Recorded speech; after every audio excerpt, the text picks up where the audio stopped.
السلام علیکم ناظرین، میری دھرتی میری دنیا میں خوش آمدید۔ میں ہوں آپ کی میزبان امینہ خان۔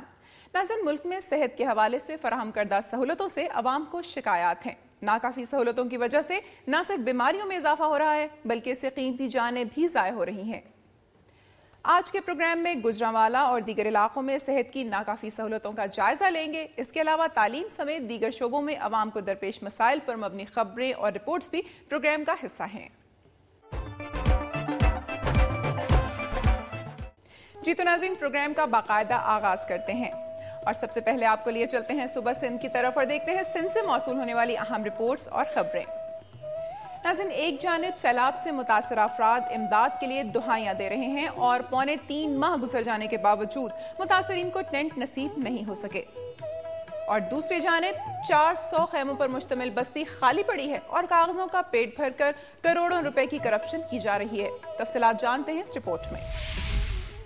سیلاب متاثرین کو 3.25 ماہ گزرنے کے بعد ٹینٹ تو نصیب ہو گئے، لیکن 400 ٹینٹوں پر مشتمل ٹینٹ سٹی تقریباً 2.5 ماہ سے خالی پڑا ہے۔ تباہ حال سیلاب متاثرین کے لیے آنے والی امداد کی رسد میں کمی تو کہیں نظر نہیں آئی، لیکن متاثرین آج بھی کھلے آسمان تلے زندگی گزارنے پر مجبور ہیں۔ سیلاب متاثرین کے لیے بنائے جانے والی 400 ٹینٹوں پر مشتمل ٹینٹ سٹی میں سناٹا چھایا رہتا ہے اور یہاں شہر بھر کا کوڑا کرکٹ پھینکا جا رہا ہے۔ ٹینٹ سٹی کے سامنے کھلے آسمان تلے متاثرہ شخص اختر بنگالی کا کہنا تھا کہ این جی اوز اور ضلعی حکومت کے افسران چکر لگانے آتے ہیں اور ہمیں طفل تسلیاں دے کر چلے جاتے ہیں۔ سردیوں کی وجہ سے بچے بیمار ہو رہے ہیں۔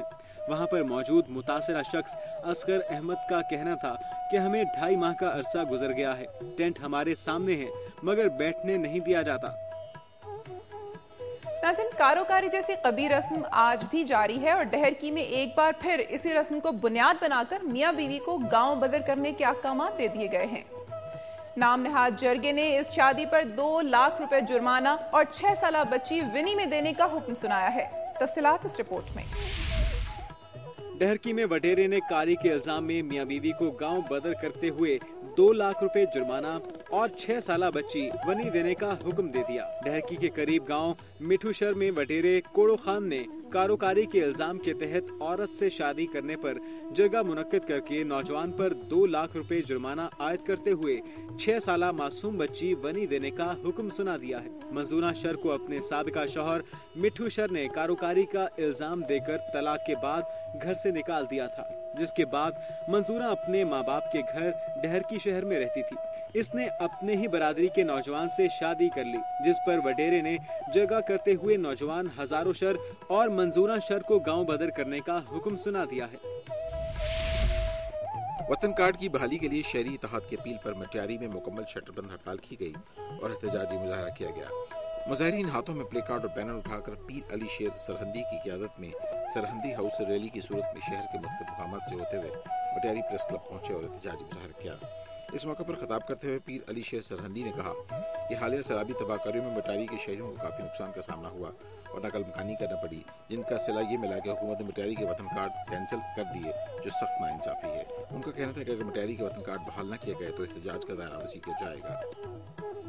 اور ناظرین، اب دیکھتے ہیں صبح سندھ کی چند اہم خبریں۔ ضلع گھوٹکی کے صنعتی اداروں میں مقامی افراد کو نظر انداز کیے جانے کے خلاف میرپور متھیلو میں گھوٹکی انجینئرنگ گریجویٹس ایسوسی ایشن کے ارکان 7 روز سے بھوک ہڑتال پر ہیں، لیکن ابھی تک ان کے مطالبات منظور نہیں کیے جا سکے۔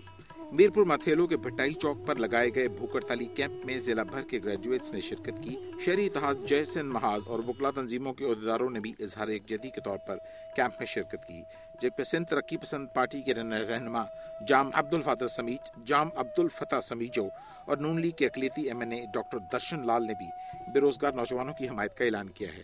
اس موقع پر سندھ ترقی پسند پارٹی کے رہنما جام عبدالفتح سمیجو نے کہا کہ اگر مقامی اداروں میں مقامی لوگوں کے لیے کوٹا بحال نہ کیا گیا تو وہ ان فیکٹریوں کو گھیراؤ کریں گے، جبکہ نون لیگ کے ایم این اے ڈاکٹر درشن لال نے دنیا نیوز سے بات کرتے ہوئے کہا کہ وہ گھوٹکی کے بے روزگار تعلیم یافتہ نوجوانوں کے لیے اپنی اعلیٰ قیادت اور اسمبلی فلور پر بات اٹھائیں گے۔ 7 روز سے جاری اس احتجاج میں شامل بھوک ہڑتالی کیمپ میں تاحال کسی حکومتی اور عوامی نمائندوں سمیت کسی وزیر نے احتجاجی شرکا کی خبر تک نہیں لی۔ وفاقی وزیر مملکت جام فقیر منگریو نے الزام عائد کیا ہے کہ او جی ڈی سی ایل کی انتظامیہ ضلع سانگڑ میں مقامی افراد کو روزگار دینے کے بجائے نوکریاں فروخت کر رہی ہے۔